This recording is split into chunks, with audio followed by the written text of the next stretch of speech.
Since the USHL became a Tier 1 league, the Sioux City Musketeers have never had the league's points leader. But with just 2 games remaining in the regular season, the Muskies have not only one, but 2 players who could lead the league in points, making them this week's Sports Force champions. You always want to be playing your best hockey come playoff time. I think we started off, we had a little rough patch going back before Christmas around there. And now we're kind of in a really good spot in all 3 zones, and we're playing good hockey, and hopefully no team wants to play us in the playoffs. Giacomo Martino knows the importance of heating up on the ice at the right time. And for Marty, he's been finding ways to help the green and gold win games as he leads the USHL in points with 72, which is 31 goals of his own and 41 assists.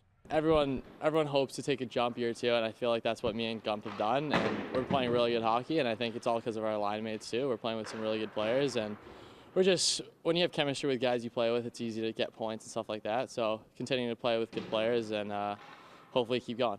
But he is not the only Musketeer that finds himself at the top of the USHL for scoring. Teammate Martino Gunderson is hot on his tail with 71 points from 27 goals and 44 assists. It's awesome to feel that guys are, looking at you and counting on you to make a big play, and I think that really motivates me to even go harder to really get it done for the guys, because I care about everyone in there and I want to win, and that's all that matters to me.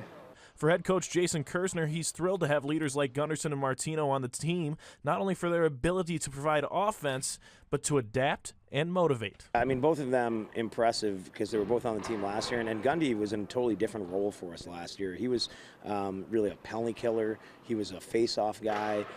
We used him in opportunities to play against the other team's top players, and he came back into a new role this year, and to your point, he's taken over. And Marty, he does it with a lot of pace.